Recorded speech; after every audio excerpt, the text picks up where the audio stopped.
অল্প পড়ে অনেকদিন মনে রাখার 3টি দুর্দান্ত কৌশল যদি আপনার জানা থাকে তাহলে কেমন হয় বলুন তো। অনেক ছাত্রছাত্রী এমন রয়েছে যারা ঘন্টার পর ঘন্টা বই পড়ে থাকে। হ্যাঁ ঠিক আছে, তারা ভালো রেজাল্ট করে, তবে কিছু ছাত্রছাত্রী এমন রয়েছে যারা অল্প কিছু সময় পড়েও তাদের থেকে ভালো রেজাল্ট করে। এটা কিভাবে হয়? যারা কম পড়ে ভালো রেজাল্ট করে তাদের ব্রেন কি যারা বেশি সময় ধরে পড়ে তাদের থেকে ভালো? উত্তরটা হচ্ছে না, সবার ব্রেনই সমান। তারা মূলত পড়ার সময় এমন কিছু সাইকোলজিক্যাল কৌশল ফলো করে যা তাদেরকে অল্প পড়ে বেশি দিন তা মনে রাখার জন্য সাহায্য করে থাকে। চলুন আজকের ভিডিওতে এমনই 3টি সাইকোলজিক্যাল কৌশল শিখে নেই যা আপনাকে অল্প পড়ে সেগুলো বেশি দিন মনে রাখতে সাহায্য করবে। কৌশল নাম্বার 1, আমাদের ব্রেইনে প্রতি মুহূর্তেই অসংখ্য থটস আসতে থাকে। সাইকোলজি বলে পড়তে বসার পর টানা 10 মিনিট আমাদের ব্রেন মনোযোগ ধরে রাখতে পারে, এরপরই মনোযোগ নষ্ট হয়ে যায় এবং নানান থটস মাইন্ডে আসতে থাকে, যার ফলে আমরা আর পড়ায় গভীর মনোযোগ ধরে রাখতে পারি না। অল্প সময় পড়ে দীর্ঘদিন মনে রাখার জন্য আমাদেরকে মূলত গভীর মনোযোগ দিয়ে কোনো জিনিস পড়তে হবে। তাই পড়তে বসার 10 মিনিট পর যখন আপনার মনোযোগ চলে যাবে, নানান থটস আপনার ব্রেনে আসতে থাকবে,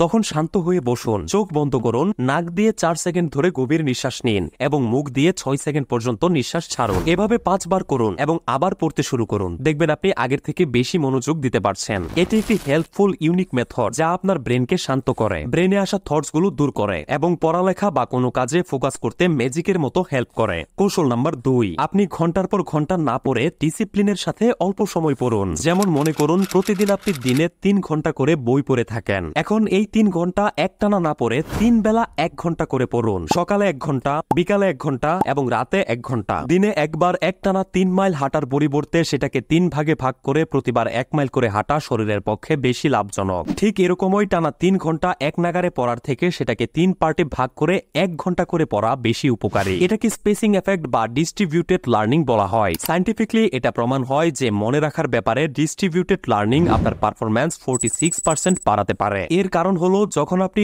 অল্প সময়ের জন্য পড়তে বসেন তখন আপনার ব্রেন ভাবতে থাকে সময় খুব কম, তাই ব্রেন কোনো পড়া বেশি ফোকাসের সাথে ক্যাপচার করতে শুরু করে। তাই একটানা বেশিক্ষণ না পড়ে সময়কে ভাগ করে অল্প অল্প করে পড়ুন। কৌশল number 3, untested fluency is an illusion. একটা টপিক পড়ার পর আমাদের মনে হয় হ্যাঁ ঠিক আছে, টপিকটা বুঝে গেছি, মুখস্থ হয়ে গেছে সম্পূর্ণ, আর তারপর আমরা সেটাকে ছেড়ে অন্য কিছু পড়তে শুরু করে দেই। কিন্তু যখন এক্সামে সেটাই চলে আসে তখন আর আমরা তা মনে করতে পারি না। এটাকে ফ্লুয়েন্সি ইলিউশন বলে। যখন সেই জিনিসটা চোখের সামনে থাকে তখন ব্রেনে ইলিউশন ক্রিয়েট হয় যে হ্যাঁ মুখস্থ হয়ে গেছে, আসলে কিন্তু হয়নি। তো এই জায়গায় যে কৌশলটি ফলো করবেন তা হলো একটা জিনিস 4 বার দেখে দেখে না পড়ে সেটা একবার দেখে পড়ে 3 বার না দেখে বলার চেষ্টা করুন। এই কৌশল আপনার ব্রেনে পড়াটুকু দীর্ঘদিন স্টোর করে রেখে দিবে। খুবই কার্যকরী একটি কৌশল, আজকে থেকেই ফলো করে দেখতে পারেন। ভিডিওতে দেয়া এই 3টি কৌশল ফলো করলে আপনি যেখানে ঘন্টার পর ঘন্টা পড়েও কিছু মনে রাখতে পারতেন না, সেখানে অল্প সময় পড়েও কোনো বিষয় দীর্ঘদিন মনে রাখতে পারবেন। ভিডিওটি আপনার কোনো আত্মীয় বা কাছের মানুষদের সাথে শেয়ার করতে পারেন যাতে তারাও ব্যাপকভাবে উপকৃত হতে পারে। যদি আপনার মনে হয় ভিডিওটি থেকে কিছুটা হলেও উপকৃত হয়েছেন তাহলে অবশ্যই একটি লাইক দিবেন। গত ভিডিওতে কমেন্ট করেছিল নাটোর থেকে মৌ, কলকাতা থেকে কারিবুল খান, চাঁদপুর থেকে তামিম, টঙ্গী থেকে শান্তা, পিরোজপুর থেকে জাহিদুল,